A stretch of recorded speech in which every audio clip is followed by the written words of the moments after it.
Hey everybody, welcome back guys. A lot of people out there are getting crossbows for the first time, and I wanted to go through some of the top crossbow mistakes that I've seen both in person and online for both honestly new and seasoned crossbow hunters that I want you guys to be aware of and watch out for to not only keep yourself safe but to keep your bow intact. So stay tuned.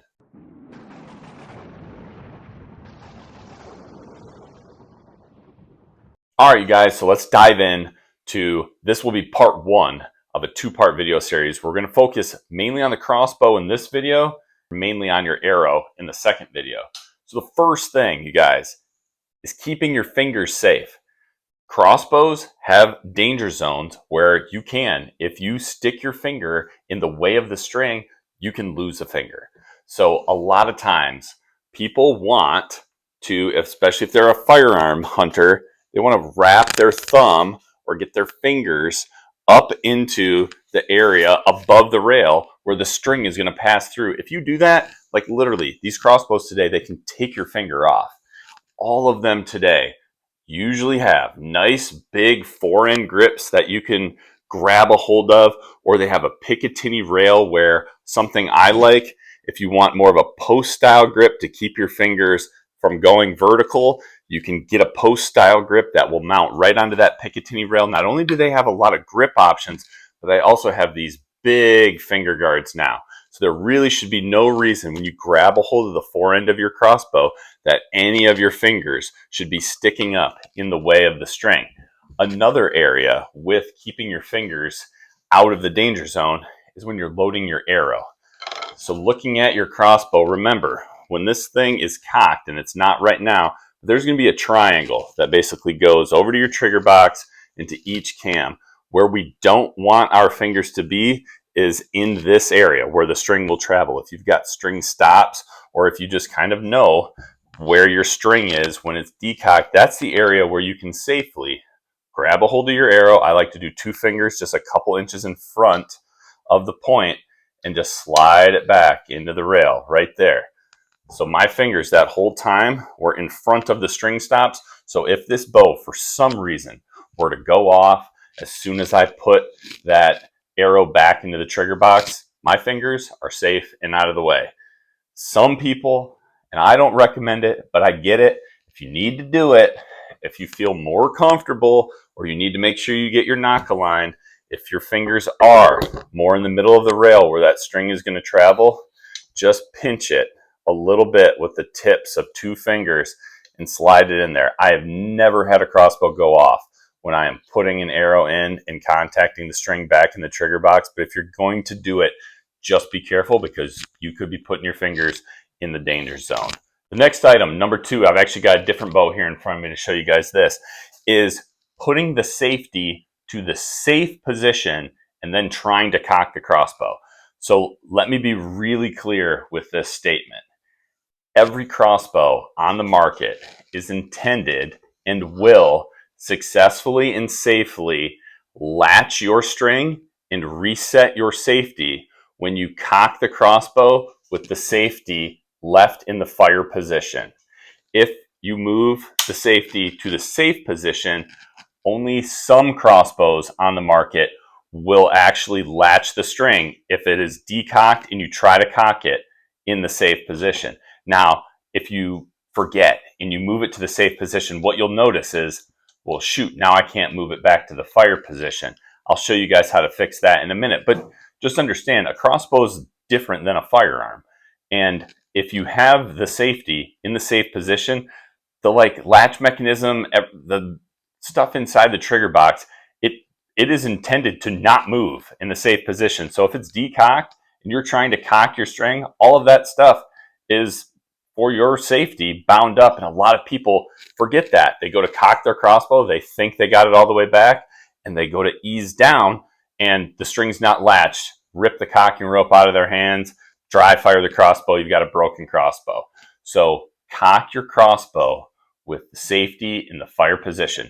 Every crossbow will successfully do that. If you forget and you move it to the safe position, like I did. So this crossbow right here, this Vital X 405 from Killer Instinct, I moved it to the safe position.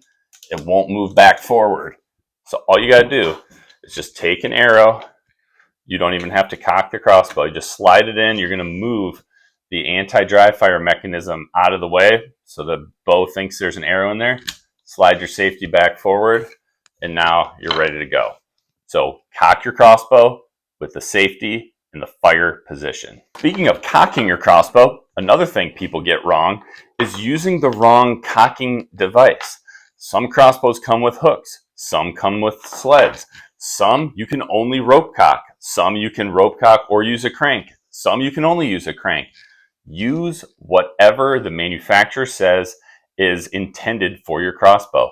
If your crossbow, like this Logix right here, is intended to be cocked with a sled, don't try to cock it with a rope cocker that just has 2 hooks. If your crossbow doesn't use a sled, don't try to use the sled. If it isn't crank compatible, don't try to use a crank. If you can only use a crank, don't try to use a rope cocker. It's really simple, but just make sure you are using what is intended for your crossbow and how it cocks and how it's designed.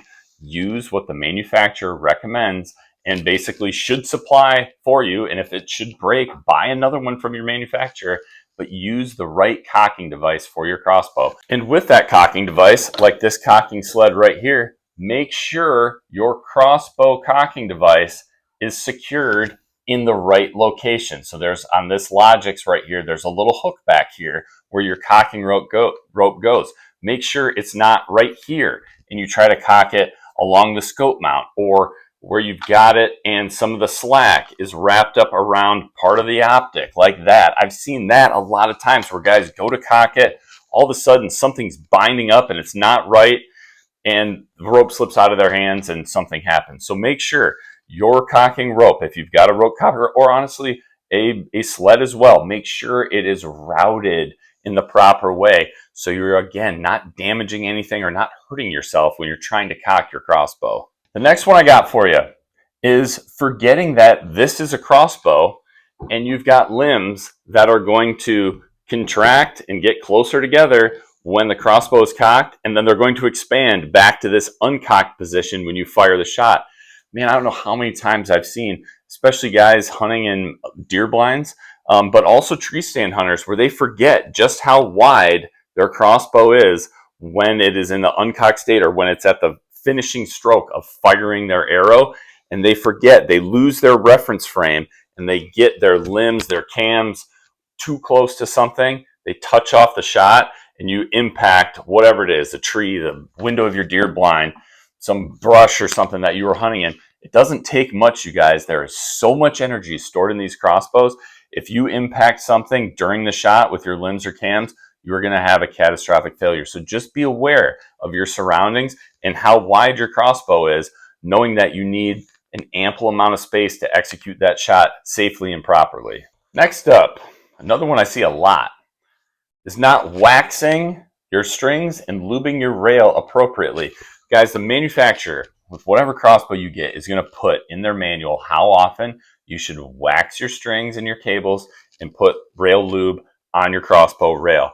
Follow those instructions. If it doesn't say for some reason, something like every 10 shots is a good, probably conservative recommendation. And don't forget to do it too while you're hunting. You might not be shooting a ton, but when your crossbow's out in the elements, when it's been cocked for hours upon time, every so often, every maybe 5 shots, 5 hunts, 10 hunts, just make sure you guys are keeping an eye on both your strings and cables and your rail. Now, you don't want to use string wax on your rail.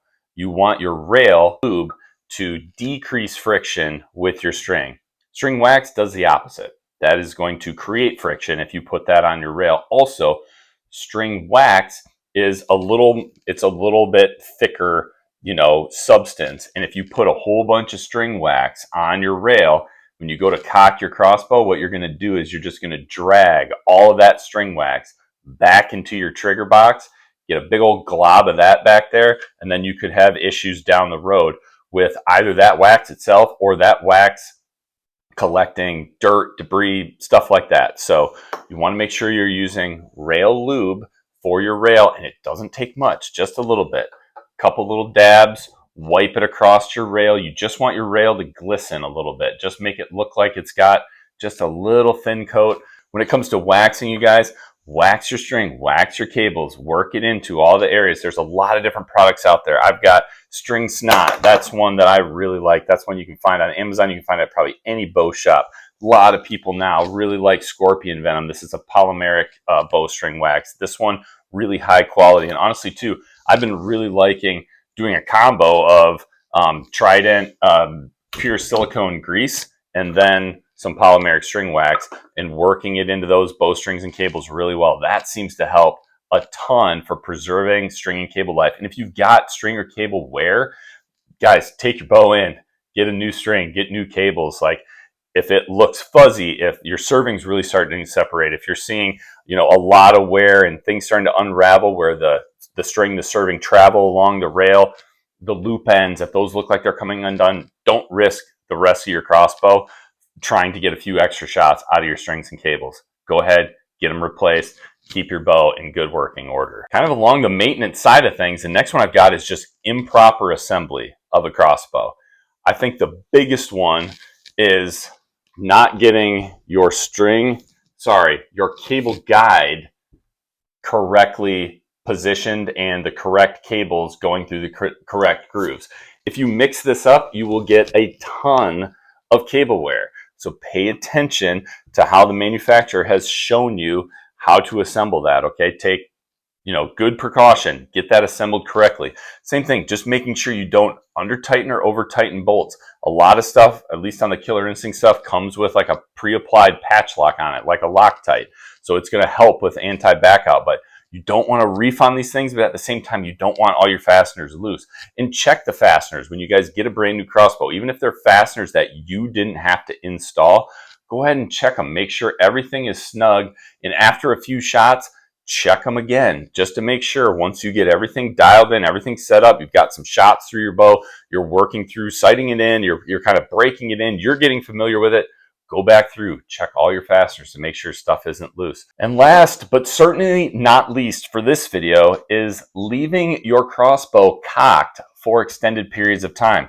Your crossbow should not be cocked longer than your days of hunting. I mean, if you hunt a morning and you're coming back to the house, decock your crossbow and cock it again when you go back out in the afternoon. I know a lot of you guys might do all day sits, and I get it. That's fine. If you are going to be sitting all day, your crossbow should be just fine being cocked all day. But if you can uncock it at some point or shoot it with a decocking arrow, go ahead and do that. Take some of that pressure, take some of that, stress that is on your limbs and your cables for extended periods of time. Take that out of your crossbow when you have the opportunity to do so. And please do not leave your crossbow cocked for more than a day. Like, don't come home, hang it up cocked, knowing that it's going to stay cocked for that night and you're going to get back up the next morning and go hunting. Do not do that. These crossbows today, the limbs are short, the draw lengths are longer, the draw weights are high. I mean, these things are high performance stuff, and leaving them cocked for more than just your hunt is not a good idea at all. That is a great way to induce premature wear on stuff and have a crossbow blow up on you. So don't do it. Decock your crossbow when you can. And kind of on that same note, this is it. This is the last one. Storing your crossbow. Make sure you're storing it properly. Don't leave it out in the garage where there's a lot of temperature fluctuations. Don't leave it in the trunk of your car for extended periods of time. Make sure it's in a case. Make sure it's in a temperature controlled environment, basically like your house, where it's not going to see huge temperature fluctuations a lot, or a lot of moisture or things like that. Like, this is a high performance machine, like I just said. Don't leave it out in an area where it can be exposed to elements. And please get yourself a case for transporting your crossbow as well as storing it. Don't have your crossbow bouncing around in the bed of your pickup truck or uncased, rolling around in your trunk, things like that. And definitely, you guys, definitely don't transport it cocked. If this thing rolls around, bangs around on stuff, it's bad enough as it is if it bangs around on stuff uncocked.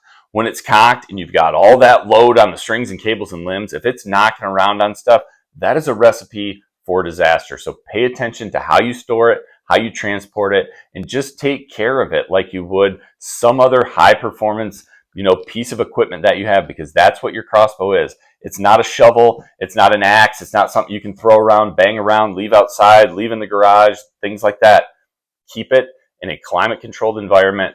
Transport it in a case, transport it uncocked, and make sure you decock it when you're done with your hunt. So that's what I've got for you guys as far as common mistakes that I see both with people that I've helped get into crossbow hunting, as well as things that I have seen online. The next video, you guys, we're going to talk a little bit more on the arrow side of things, so stay tuned for that one. But I hope this video helps you guys out. If it did, please leave me a like down below. Also, comment. Let me know what you guys think of this video. If you're looking for more awesome crossbow content, go ahead and check out one of these two videos right here. Thanks, guys, for tuning in. I appreciate it. Be safe. God bless. And remember, be a sportsman, make a sportsman.